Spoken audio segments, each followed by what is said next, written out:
Swayam Prabha. Digital India. Educated India.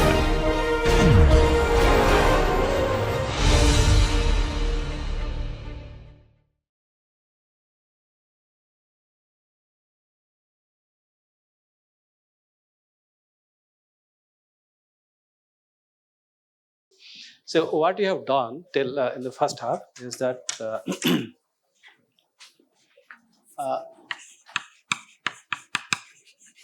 sorting n integers. So we have seen one with order of n square algorithm, and we have also seen that n log n algorithm. So this is merge sort algorithm. Okay. So here what you have said, a lot of people ask this question that okay, fine. So this is my Tn. Tn is equal to some constant if n is equal to 1, otherwise 2 times t of n by 2 plus some c times of n if n is greater than or equal to 2. This was the reconciliation. Okay. So we were dividing the problem into two sub-problems of almost equal size. Okay. I am saying this thing to highlight it again so that we will give a stress on this part after some time. Okay. So what you are doing, we have a problem of size n. The input problem was to sort n integers in some time. So this problem we are dividing into two sub-problems of almost equal size, and the subdividing the problem into two problems and merging their solution together is some linear time. Is it okay? The meaning of this part, this is that time for subdividing plus merging. Okay, I divided two sub-problems and I solve them independently, and then I merge them to get a solution for the original problem. So that dividing and combining the solutions is this much of time. Fine. So in this the merge sort algorithm, what happened is that the subdividing problem is very constant time. This was some constant time, basically divided by 2 and then floor function kind of thing. So that was very simple constant time. Okay, merging, subdividing is much easier, and merging is order of n time, linear time. Okay, fine. That's the recapturing what we have done in overall that thing in the merge sort algorithm. Now we wanted to see a different type of algorithm which behaves like this thing, but its name is called quicksort. Okay, so we'll try to do something called quicksort algorithm. Okay, I was saying also at the time of bubble sort algorithm that there are so many integers there and there. Suppose the largest integer is here. This is the largest integer out of n integers. So then the in almost every pass, this jump in the very first pass, it jumps to different places. It occupies to different places and then goes to the right place. Fine. So taking out the object from one memory cell and putting in another cell, it takes time. That counted in the time complexity. Okay. Some group of people, I don't remember their name, they felt little bit crazy way that fine, I took arbitrarily one element of this thing. If I know somehow that this is the kth largest element, okay, sentence I am repeating it again, that I'll pick up arbitrarily one element from any objects. If somehow with guarantee I learn that it is the kth largest element, then I'll put it in the kth location and seal it, that it should not lose its position. Fine. If that can be done very efficiently, then perhaps this kind of data movement will be minimized. Okay, that's a crazy idea. Okay, I pick up one element arbitrarily and try to see somehow that this is kth largest element, then I put it in the kth location. And make it guaranteed that this number will never get out of that kth location throughout the algorithm. If such a thing can happen, then perhaps we'll gain more time complexity. We'll get a better time complexity than order of n log n. That was the crazy idea. Fine. Okay, let us continue with their understanding. Okay. So this is my array A, first element, second element, like nth element, n minus 1 element. Let us, I take, this is my last object, nth object. I take that as my value, and I want to see whether it is kth element or not, which k it is actually, had it been sorted. Had it been sorted, this integer goes to which place? Suppose it goes to kth place. Okay, so in some amount of time, I'll do some magical, some computation such that, so this is my xn. So suppose this is the kth element, xn comes here. This comes to this place. Some time I'm spending. What I am spending, I will explain after some time. Suppose it goes to kth element with an understanding. So then you said, okay, give me a proof of that kth element, because the correctness algorithm demands that thing. So somehow you say that, okay, these are the elements are less than x. Let us assume that. Let's assume that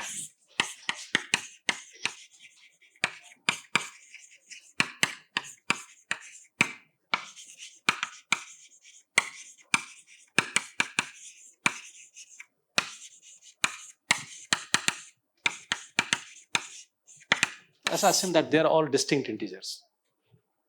No repetition for the time being. Let's assume that.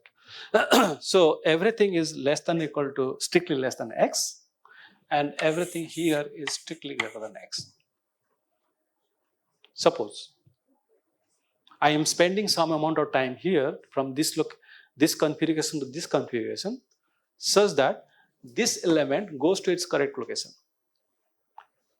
It goes to correct location. That proof is that everything which are appearing before this, they are strictly less than x, and whichever are appearing after that thing, they are strictly greater than x.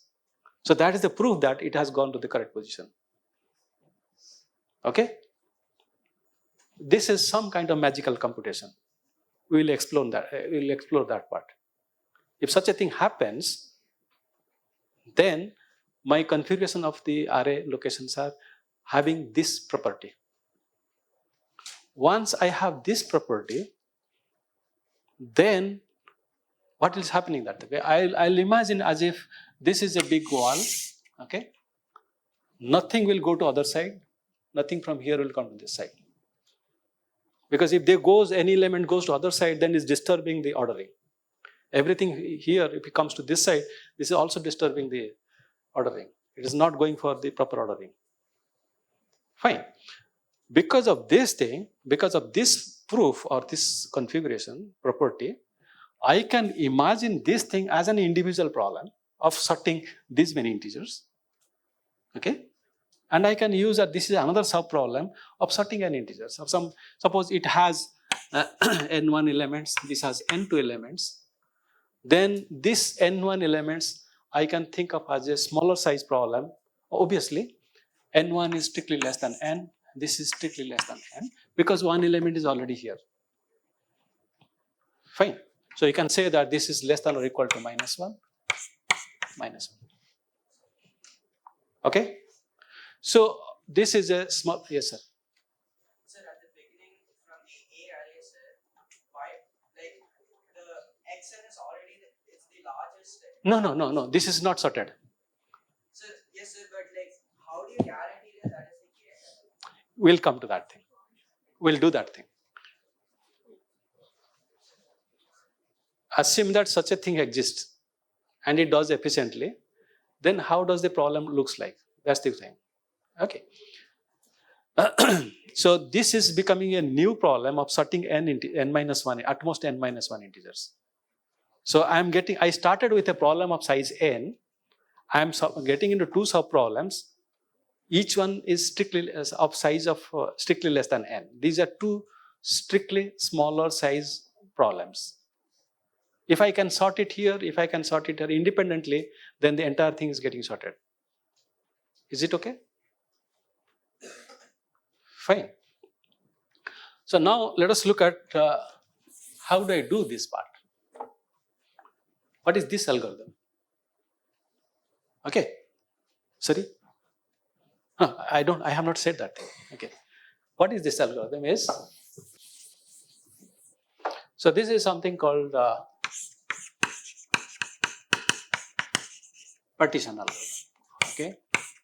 A from pth location to rth location. Like Morse algorithm, I said, okay, in general, instead of saying 1 to n, I'm saying p to r. Okay. So this partition algorithm, what is it? So in general, I'll try to say that, okay, I am starting with pth location, I'm going at the rth location, maybe after some time, this is my nth location. Here, if I extend, I'll get it to first location. Okay. I am working only from pth location to rth location. Okay. Let us say this is my xr. So this xr, so yeah, I have to see my note.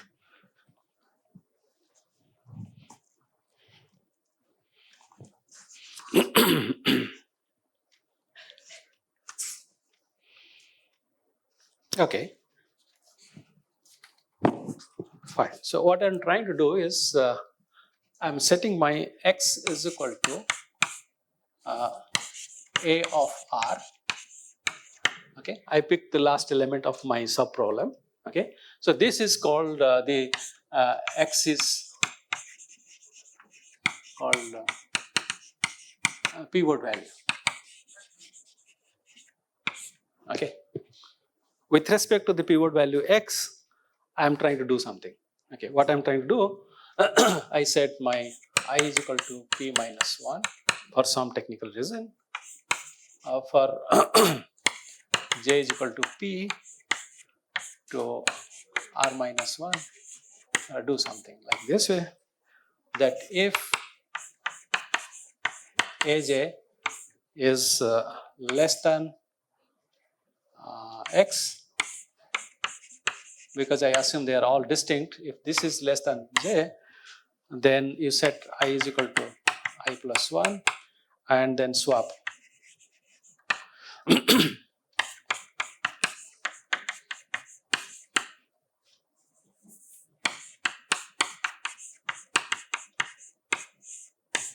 Okay. What I have done, sorry. I to j. Okay, and then this is under if. Okay, here again at the end you swap.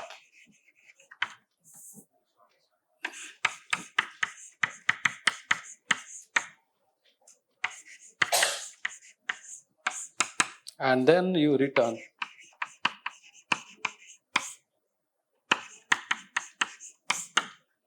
So this is the algorithm.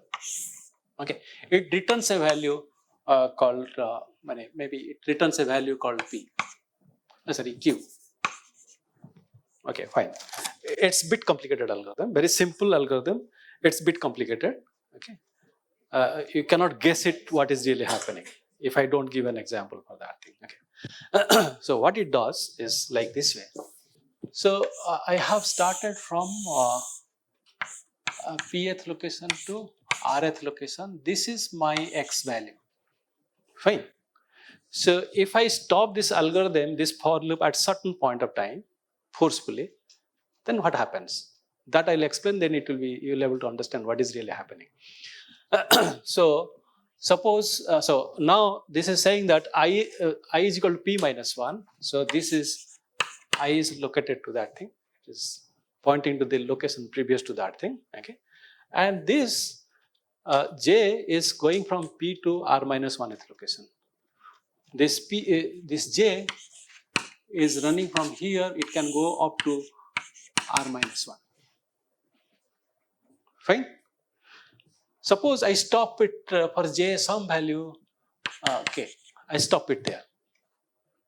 Okay, so I'm currently looking for the kth element, whatever is here. So if I stop at that level, okay, I am processing this ak. Okay, what it means that, okay, before that thing, I have a band-like structure here, okay, and there is a band-like structure here. I'll explain that thing. There are certain elements are here. So let us say this part is one part, and then this part is something different. Okay, so understanding is that these are all less than x, and these are all greater than x of this pivot value. Okay, so something I have done separately, which are when I have processed up to this point, I have processed up to this point. J starts from P2 up to K minus 1. When I have processed up to this point, that means that this algorithm does this thing that it has separated into two parts, saying that one part is contiguously which are less than x, and these are the things which are contiguously appearing larger than x. So how do I get this index? That index is actually your I. That is your I. Okay.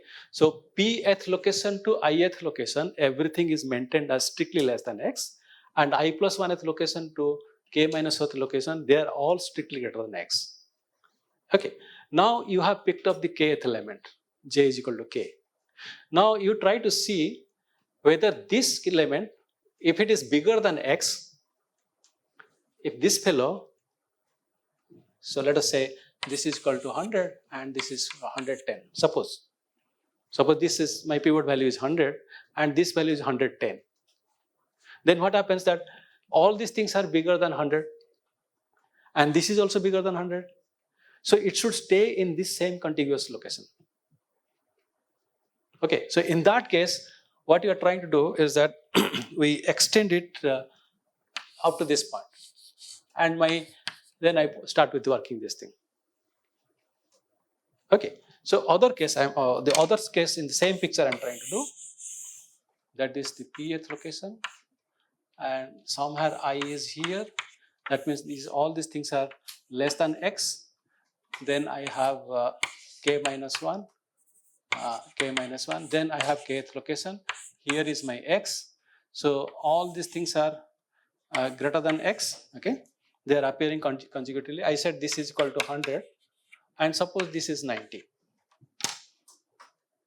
Earlier I was saying it is bigger than this pivot value. Now the other case saying suppose this is 90 is smaller than 100.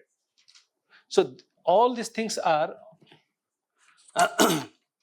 all these guys, including these guys, these are all less than 100. So this value should appear contiguously here. Okay, so what I have to do is that, this is, okay, I think I did a mistake. This is I minus 1.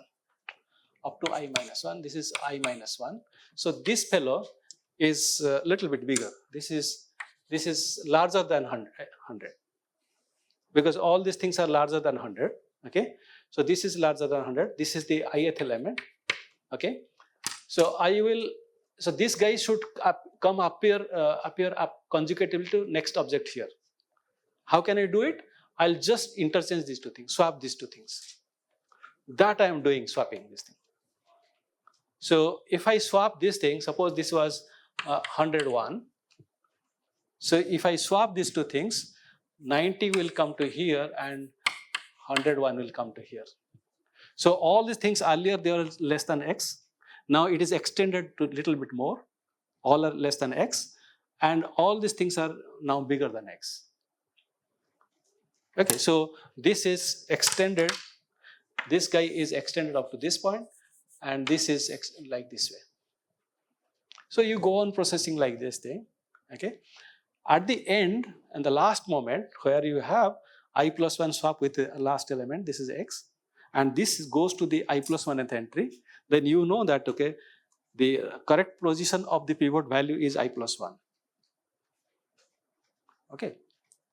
So this is doing some kind of, in linear time it takes out the last element as the pivot value and it goes to the correct position. Okay, that is I am calling as my Q. Okay. Before the swap, why are we increasing the Because of I am extending this band to a little bit one more. Okay, so at the end of the pin connector, the Hmm. end of the band, the value is less than the pivot value. Yes. Is there the I position and the I minus 1? Ith position. Okay, so then we are increasing that by 1. Yes.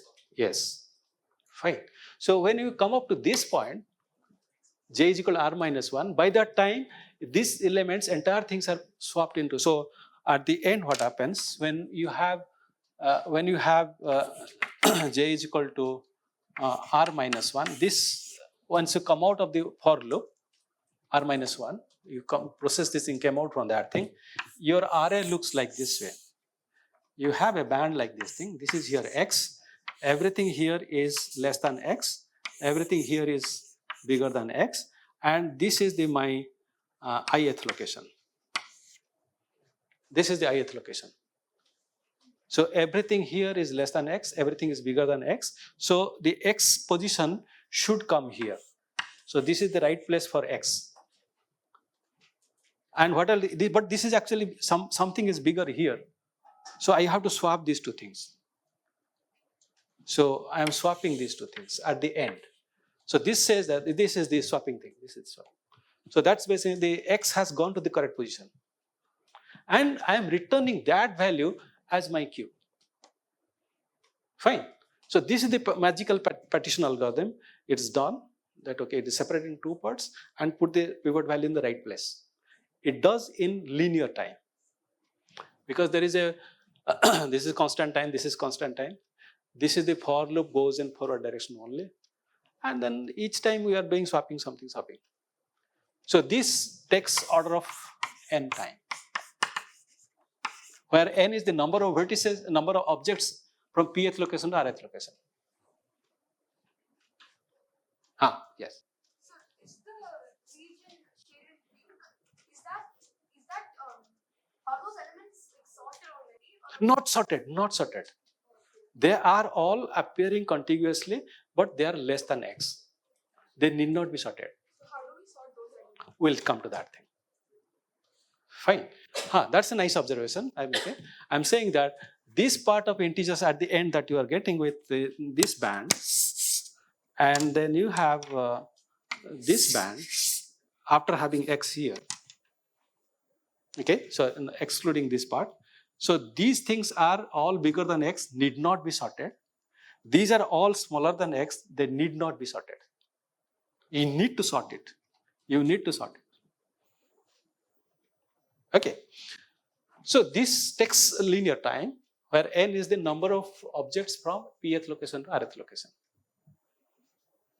Okay, fine. Okay, now we have done everything.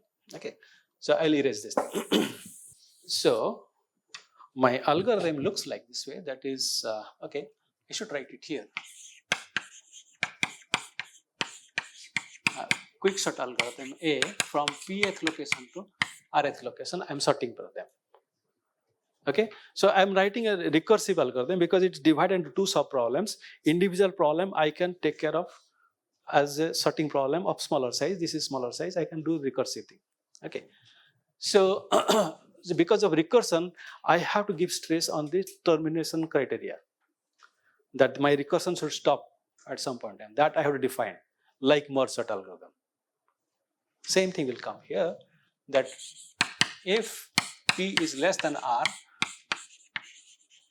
then do something. Because at least two elements are there, I need to sort. Fine. This means from pth location to rth location, at least two elements are there.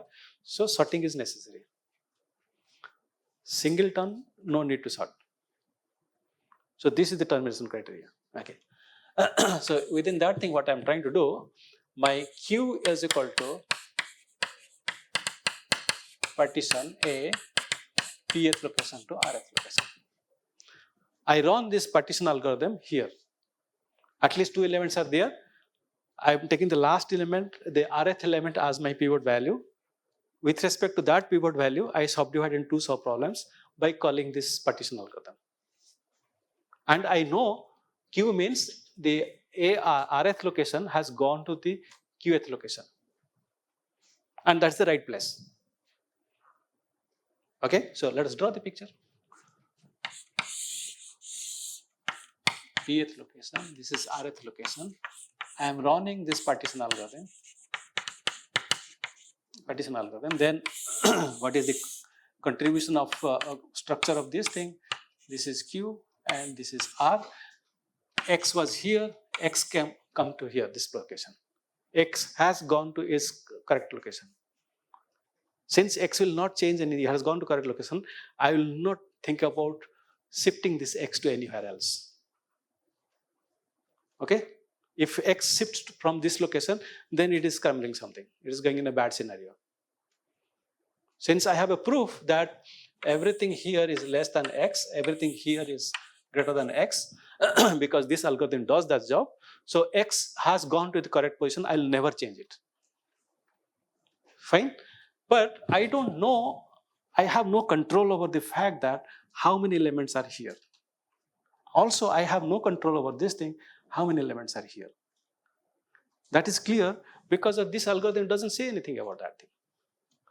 In the more set algorithm, you are always be going the middle term, everything. So you have a guarantee that this is almost and that way almost same. Here there is no guarantee. Okay? That's the difficulty.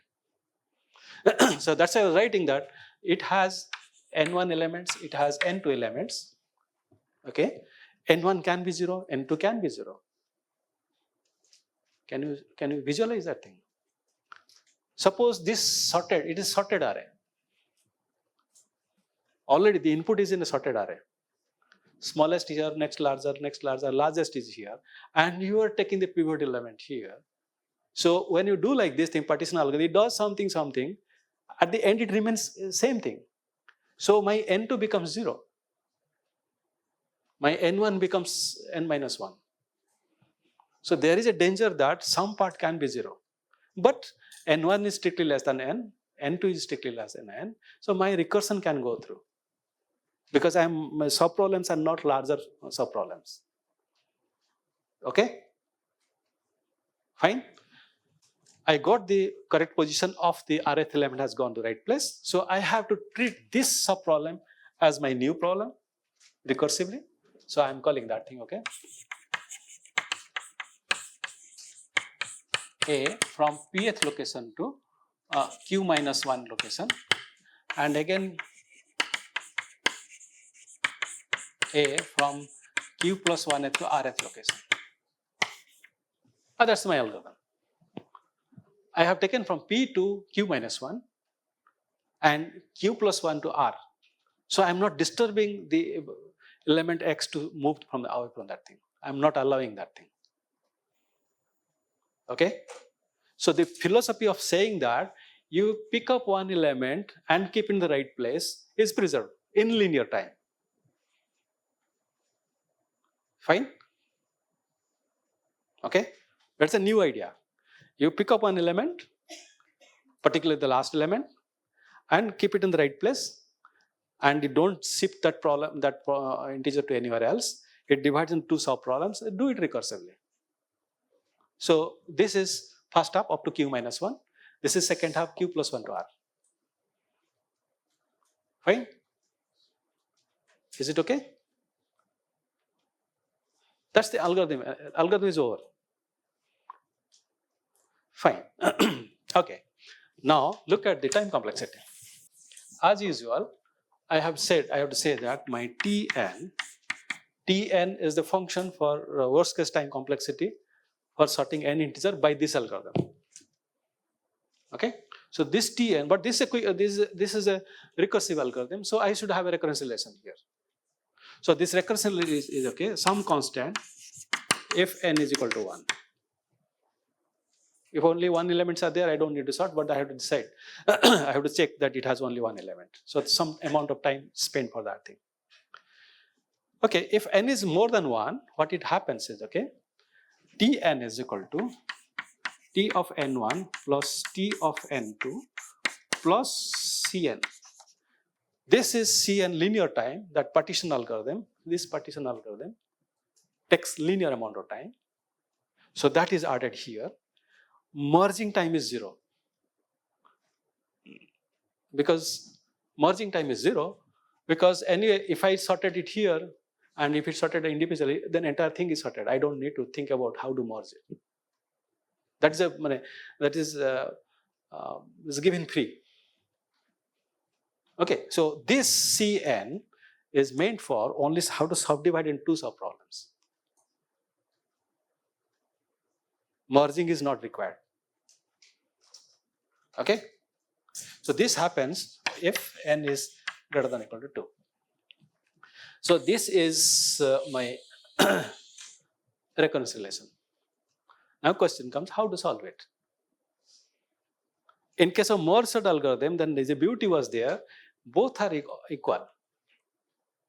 So you have a problem of size n, you divide into two equal subdivision, equal subdivision. So that's why you could able to say that there is a binary tree kind of structure is there. You don't know that thing, but technical term I'm using. And then the height of this thing log n. Each label Cn, Cn, Cn addition, and there are log n many things are there. So it becomes some constant times n log n. Because that log n was coming because equal to every time equal to. Log base 2 was coming because of that thing. Now that is lost. That is lost here. Okay. The counter example is that given this thing is a sorted array. If it is a sorted array, every time my n2 is 0. Okay. My n2 is 0 always. Okay, so what happens here, the type of thing I was trying to do, so you have Tn and that we are expanding Cn, it goes to other side, this is T of n minus 1. This part is empty, sorted array, n2 is always 0, so this part is nothing is there. Fine. So the next part will again come as, then next picture will come. This is Cn, this is C of n minus 1, then this is T of n minus 2. Because here the other side is again empty. When you call the recurrence here, because already this part, then this part is already sorted, and you are taking this element as my pivot element, and then it will be one side it is everything, other side is empty. Corresponding n2 is empty. So it will continue like this thing. So finally what will have Cn, C of n minus 1, like this thing, C of n minus 2, like C of 1. And this height, this is n minus 1 or n, something like that. This is roughly n. Okay? So this summation, if you add up all this value, that is equal to my Tn. So this sum will be, so this my Tn will be order of n square. Yes. Sir, the order of n square, when you take it such that the n has all the, n1 has all the terms and n2 will, One part is always 0, other part is remaining n minus 1. but if I take it from the median, then it will be this. That will come to that thing. That's why I have 20 minutes time over that thing. I wanted to do that thing. Okay. That's a nice gesture. Okay, fine. This is the case where it takes maximum time. Yes, this is the worst case scenario. Yes, correct. In worst case scenario, the quicksort algorithm runs in order of n square time, which is a bad thing, terribly bad thing. You are giving some kind of nice philosophy that take the element, put in the right place, so data movement will be less, so I'll get the better time. It's getting spoiled. Fine. But the whole world has given the name of this algorithm as quicksort algorithm, as if it's really doing quickly. So everybody is not useless. Okay, yes, it's true. We'll come to that thing. Okay. So now, what I have done to get into the worst case scenario, the bad scenario, is that sorted array is given to you. Over a sorted array, you are actually doing maximum work. Fine. How do you construct that adversary example is that by looking at the algorithm that, okay, the partition algorithm always picks up the last element as my pivot value. You are trying to give the, okay, my pivot value every time should be largest element. Okay, that's the adversary you are doing. By looking at this algorithm, Peter's partition algorithm, you are generating an adversary because you are having intelligence. Now I want to spoil it. Okay, I want to scramble it so that nobody can guess it what is happening. So what I'll do with this thing, that is a randomized version. Randomized.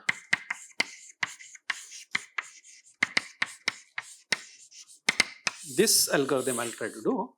So instead of taking the last element as my pivot value, I'll randomly choose an integer from pth to rth location. Randomly I'll pick up one element, the indices. Pth location to rth index. Among these indices, randomly choose from P to R. Let's say it's T. Okay? So I wanted to say, suppose this is my Tth location. Okay, so now this value I want to declare as my pivot value. With respect to that thing, I want to make the partition. So you have already written the partition algorithm. I don't want to change it drastically. So what I'll do is that I'll swap these two things. I'll swap these two things. Now my pivot value has gone to the extreme end, and then run the usual partition algorithm. So my random partition is like this way. Very first step of the after starting the partition algorithm, random partition is that, okay, you call this random function, choose an index t, swap these two value. Now my pivot value has gone to the extreme end, and that is in the rth location, and run the usual partition algorithm up to that thing. Now you cannot guess to give an adversary input such that every time is skewed. One part is 0, other part is n minus 1. Guessing that thing is very, very complicated. Yes. I don't understand.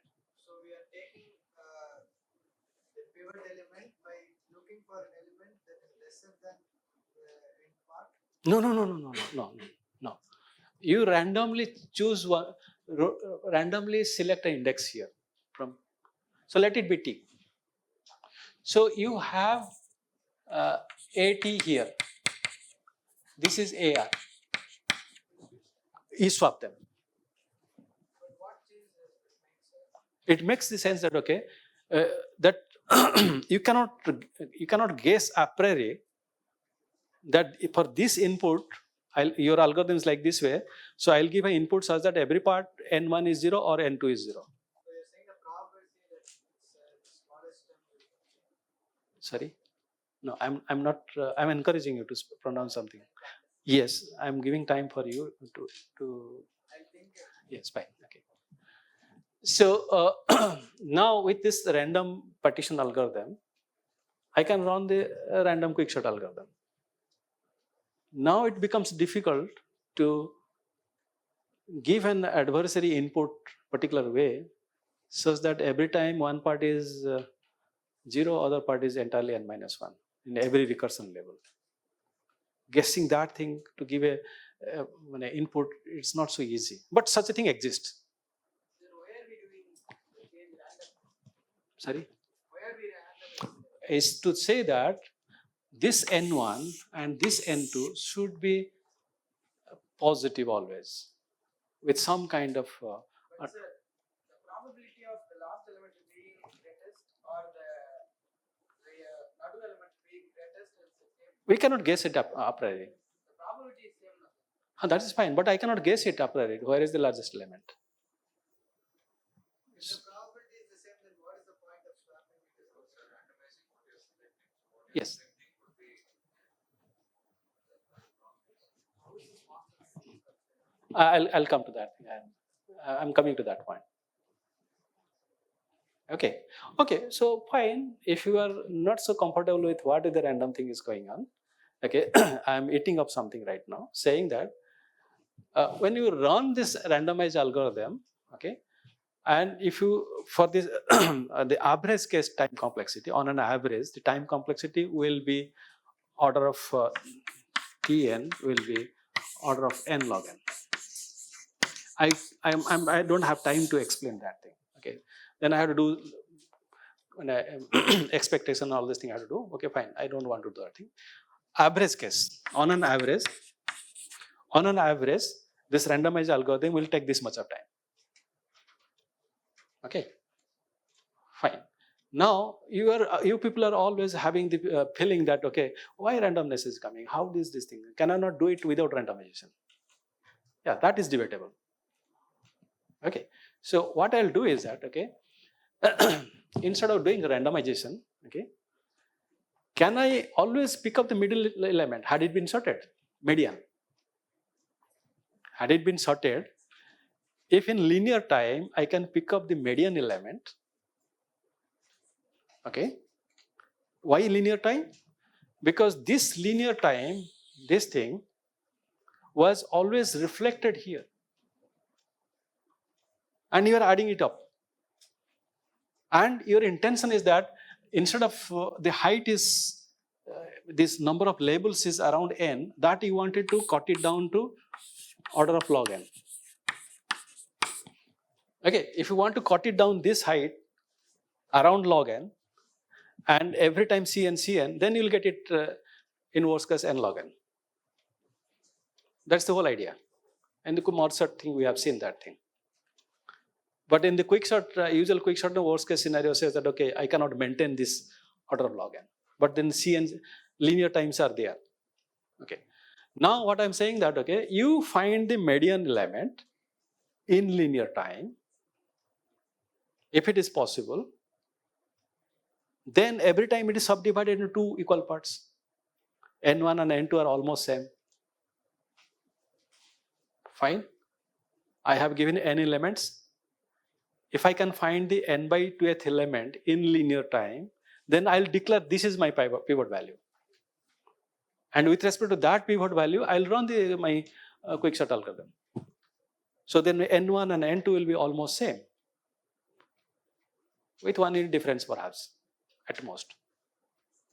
Then this height will become log n, order of log n, and each label there is sum is cn, so it will become order of n log n, just like Morsat algorithm analysis. So there it will become, so there this part will become 2 times of n by 2. Okay, plus cn. Then it is just like Morsat algorithm. Okay, so that is called de-randomization process. Technical term is very complicated thing for you people right now. You can always design a randomized algorithm. Can I get rid of the randomness and deterministically do it some other way to get rid of the randomness? So there is a way to find the middle element in linear time. So you first count the compute the median in linear time and declare this as my pivot value, swap it to the extreme end, and then run the partition algorithm over that pivot value. So then every time my n1 and n2 are exactly same, or 1 unit difference, so then you will get it to n log n. So in worst case, quicksort algorithm can be implemented in this much of time. Okay? That is called de-randomization of randomized quicksort algorithm. Okay? I just eaten up so many things quickly, okay? Because it is almost 5:20 and mobiles are ringing. Okay, fine. Fine, that's the usual thing. And at the end of the day, everybody is jam here, okay? What else I was trying to say? Yeah, something else. Why it is called quicksort algorithm? Okay, so if you take a very large number of integers to sort it and compare with bubble sort and then merge sort, there is another called heap sort, then quicksort algorithm, that average time running time in practice, it runs much faster. That's why it is called quicksort algorithm. Okay, large scale data. But then if you go to any software industry, maybe Tidal Park, sorry, what is that thing? Tidal Park. You ask which sorting you are using, there's a bubble sorter. Because it's easy to write and easy to debug. And most of the people are not technically that much of sound technical knowledge. They don't have to write such kind of complicated algorithm. And debugging is difficult also if you don't know the mathematics. But for the large size problems, the better companies, good looking companies, they always use quick sort algorithm. Very billions of integers that you want to sort it. Then this is much faster. Okay. There are other kind of sortings are there. Fine, that's enough. Anything else you want to say? Fine then. See you some other time, some other place. Okay. Best of luck. Thank you.